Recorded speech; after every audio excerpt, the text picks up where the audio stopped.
एक बार फिर मैं के कानपुरी जी से मिला हूँ। के कानपुरी जी सामाजिक मुद्दों पर अपनी राय रखते रहते हैं और शायरी और कविता के माध्यम से वो देश के लोगों को जागरूक करने का काम करते रहते हैं। तो के कानपुरी जी से मिला मैं और उन्होंने एक अच्छी सी समाज को संदेश देने के लिए एक अच्छा सा कविता और कहानी में कुछ लिखा है, वो आपको कुछ अभी सुनाएंगे। के कानपुरी जी बताइए, आप क्या लिखा है आपने? प्रिय देशवासियों, मैं के कानपुरी आप सब लोगों को नमस्कार। मैं वर्तमान हालातों में फिर आज कुछ दो लाइनें सुनाऊंगा। समस्याएं अनंत हों पर याद आते हैं कि याद आते हैं दिन खूब बचपन के वो, याद आते हैं दिन खूब बचपन के वो। क्या पता है कि घर में नमक ही नहीं, याद आते हैं दिन खूब बचपन के वो। क्या पता है कि घर में नमक ही नहीं, और घर से स्कूल में साथियों के साथ में दिन ढला कब समय का पता ही नहीं, दिन ढला कब समय का पता ही नहीं, याद आते हैं दिन खूब बचपन के वो।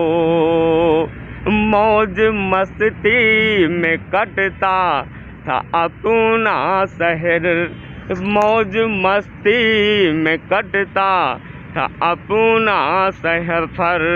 रेट आटे का हमको पता ही नहीं, याद आप लोगों को भी आते होंगे अपने बचपन के दिन। तो इस कविता का संदेश यही है,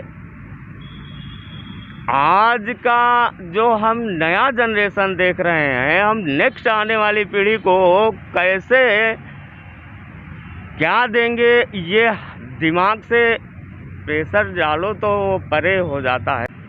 समस्याएं बहुत हैं। अच्छा, अभी जो वर्तमान समस्याएं हैं वो बता सकते हैं कि क्या क्या समस्याएं हैं अभी? जैसे लोगों में महंगाई बढ़ रही है, बेरोजगारी है, लोग परेशान हैं, उनका घर चलना मुश्किल होता है। आपको ज़्यादा अनुभव है, तो आपका क्या मानना है, ये समस्या कैसे हट सकती है? सरकार को क्या क्या नीतियाँ या क्या क्या योजनाओं का लाभ अंतिम आदमी तक कैसे जाए?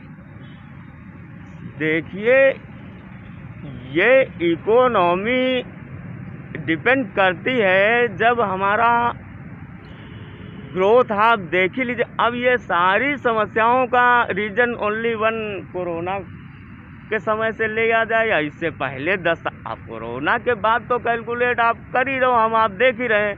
और महंगाई, ये तो अब कोई मुद्दा नहीं, बल्कि ये तो जन जन का मुद्दा है। तो क्या देश में जो देश के संसाधन है, वस्तु उनका उत्पादन नहीं हो पा रहा है ना, तभी तो वस्तुओं की कमी है, तो उनकी महंगाई बढ़ जाती है। उत्पादन, बड़ी मात्रा में उत्पादन बढ़ाना चाहिए ना सरकार को, उत्पादन में इन्वेस्ट कई बार सरकारों को रॉ मटेरियल्स नहीं मिल पाते, कई बार सरकारों को जो हम इंपोर्ट करते उसमें एक्साइज ड्यूटी, दुनिया चार्जेज, वो हर इसमें लफड़े में बहुत सारी चीज़ें हैं। मेन यही है कि हमारी इकोनॉमी जो है, ग्रोथ जो है, वो आप लोग देखिए ना, किसी देश का, अच्छा कोरोना वर्ल्ड में था, अब हम वहाँ से कंपेयर करें कि भाई अमेरिका, लंदन, चीन, इटली, जापान, जर्मन, वो सब विकसित देश है, उसके बावजूद भी हमारा देश भी विकासशील देश और अपनी जगह। बट अब इनमें महंगाई है, ये है, तो इसके लिए तो भाई अब इस टाइम, प्रेजेंट टाइम में तो कुछ भी अब ये है कि कोरोना जैसे ये जो चीज़ें न रहीं तो हो जाएगा, सही हो। कोरोना को कारण मानते हैं इन सब चीज़ों को। हाँ, अब देखिए कि 100 रुपए का पेट्रोल, तो उसमें हम 64 रुपए खाली टैक्स दे रहे 1 लीटर पे। हाँ, इससे ट्रांसपोर्ट महंगा होता है, तो ये हैरान करने वाली बात नहीं है कि 1 लीटर पेट्रोल पे हम 64 रुपए दोनों गवर्नमेंटों को टैक्स दे रहे हैं। यानी पेट्रोल कितने का लीटर पड़ा, 64 माइनस कर दो तो 40 समथिंग मान लूँ। हाँ। चलो, तो बहुत मुश्किल है। अब इसको हम कैसे कहें कि नोएडा में इतने करोड़ पेट्रोल डीजल डेली बिक रहा है और दिल्ली ऑल इंडिया में बिक रहा है, तो इतना पैसा तो सरकार ये जो सब आय चीजें होती है वो सही जगह नहीं लग रही होगी, है ना। ऐसा भी संभव है कि पैसा गलत जगह जा रहा हो सरकार का। नहीं, ये क्वेश्चन भी मुश्किल है, क्योंकि देखिए पहले अब फिर वही बात है कि अब काला धन के बाद अब रामदेव बाबा, छोड़ो ये बात, ये सब चीजें सब लोग सोचेंगे हम एक ही सरकार को टारगेट लेकर कर रहे हैं, लेकिन जो सरकार सत्ता में होती है उससे तो सवाल पूछने चाहिए ना। वर्तमान स्थिति के लिए उसी को जिम्मेदार मानेंगे, हमने उनको जिम्मेदारी दी है तो सवाल पूछ सकते हैं, कोई बुरी बात नहीं।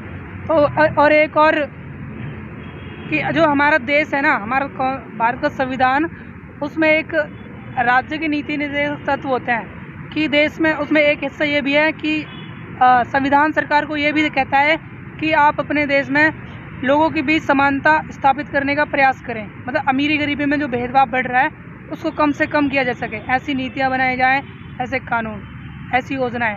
लेकिन अभी भी ये उल्टा ही बढ़ता जा रहा है, अमीरी गरीबी में भेदभाव बढ़ता जा रहा है ना। कुछ 1% लोग हैं जो मैंने एक पढ़ा था एक जगह कि 68% पैसा जो संपत्ति है 1% लोगों के पास है। ये बहुत बुरी स्थिति है ना, जब सबको मौके नहीं मिल पाते इसकी वजह से।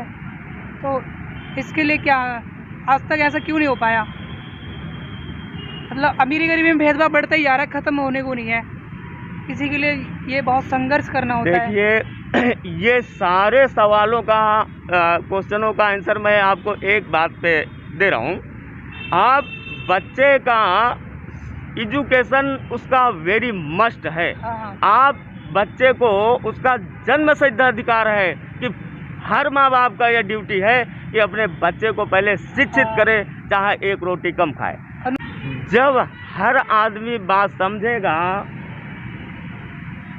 पढ़ा लिखा होगा, समझेगा। अब पढ़े लिखे का मतलब ये नहीं है कि उसको गवर्नमेंट जॉब चाहिए। पढ़ा लिखा आदमी क्यों, वो जर्नलिस्ट नहीं हो सकता, वो साइंटिस्ट नहीं हो सकता, वो कुछ भी हो सकता है, MBBS भी हो सकता है, IPS कुछ। तो शिक्षित कीजिए, शिक्षा बहुत जरूरी है। टोटल 100% एजुकेशन पे अपने बच्चे। अब यहाँ क्या बात आती है कि एजुकेशन भाई सरकारी स्कूलों में पढ़ाई नहीं होती, प्राइवेट स्कूलों में पढ़ाई होती है, तो अब वहाँ गरीबों के बच्चे नहीं पढ़ पाते। तो इसके लिए भी देखिए, जब आम आदमी जागरूक हो जाएगा तो खुद बच्चे इसको। अब जैसे दिल्ली का कुछ उदाहरण आया हुआ था कि केजरीवाल ने भाई वहाँ बहुत बढ़िया स्कूल बनवा दिए, केजरीवाल ने भाई वहाँ कोई। मतलब ये कहना चाह रहे हो कि देश की जो शिक्षा व्यवस्था है वो ऐसी है कि देश के 80% लगभग लोग बच्चे वो अच्छी शिक्षा नहीं मिल पाती है, सरकारी कहाँ मिल पाती है? मुझे आप बताइए, गाँवों से लड़के जो BA MA करके आते हैं उनको MA का फुल फॉर्म नहीं मालूम हो, अगर मालूम भी है तो स्पेलिंग गलत लिख देंगे। हाँ, तो जो शिक्षा का व्यापार है वो बिल्कुल भी नहीं होना चाहिए ना। शिक्षा, जब सब कोई शिक्षित होंगे तो अच्छी सरकार बनेगी, सरकार से सवाल भी पूछे जाएंगे। देखिए, ये आज हमारे देश में युवा सबसे ज़्यादा, वर्ल्ड में भारत युवा देश है आज। 60% युवा हैं और एजुकेटेड हैं।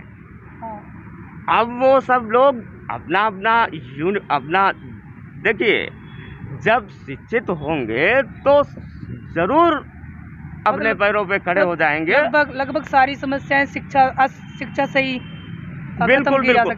और जो पॉलिटिक्स से बहुत सारी चीज़ें जोड़ देते हैं। हमारा मानना है कि देखो, जब शिक्षित होगा आदमी तो कोई किसी से कमेंट नहीं करे। जैसे मैं आपको बताता हूँ, 2 लाइनें इस पे भी सुना देता हूँ। हाँ, सुनाइए। दोस्तों, मैं 2 लाइनें इस पे भी यहाँ सुना देता हूँ। ये सारी समस्याएं तो हैं, लेकिन अब ये इनका हल निकल जाएगा। कानपुरी की कलम मित्रों, कानपुरी की कलम मित्रों, आखिर सच तो बोलेगी। कानपुरी की कलम मित्रों, आखिर सच तो बोलेगी। और इनकी काली करतूतों का, इनकी काली करतूतों का काला चिट्ठा खोलेगी। कानपुरी की कलम मित्रों, आखिर सच तो उगलेगी। अब दोस्तों, चिट्ठा कैसे किसका खुलेगा, आप लोग कंफ्यूज नहीं होइएगा। कोई किसी से क्यों पूछेगा, कोई किसी से क्यों पूछेगा, तस्वीर तो खुद ही बोलेगी। और वही बताएगी सब करनी, वही बताएगी सब करनी, वही राज सब खोलेगी। कानपुरी की कलम मित्रों, आखिर सच तो बोलेगी। धन्यवाद साथियों, जय हिंद। फिर मिलेंगे। ओके। आप बहुत ज़्यादा जानकारी रखते हैं समाज के बारे में, आपको बहुत अनुभव है। लगभग आप बहुत बड़े उम्र में बड़े हैं, तो बहुत अनुभव रखते हैं समाज का। तो आप सच ही तो बोलेंगे, सच लिखते हैं। हाँ जी सर। जो देखते हैं वो, हाँ, जो देखता, देखिए मैं आपको बताऊं, हाँ, अब मैं ये कहूँ कि भारत देश सोने का चिड़िया था। सब कुछ भारत में सब कुछ है और था, बस अब यहाँ की बेरोजगारी और शिक्षा बहुत ज़रूरी है। किसी भी देश और घर और किसी को प्रोग्रेस उन्नति के लिए एजुकेटेड होना पड़ेगा भाई। जाति धर्म से अलग उठ के और एजुकेटेड होना चाहिए। हाँ जी, ठीक है सर। सही है, सही है। और अनुच्छेद 21 से शिक्षा का अधिकार भी है, जो कॉन्स्टिट्यूशन में बहुत सारे राइट्स हैं। अगर आपको ये वीडियो अच्छा लगा है तो आप कृपया वीडियो को लाइक कर दीजिए और चैनल को सब्सक्राइब कर लीजिए। धन्यवाद।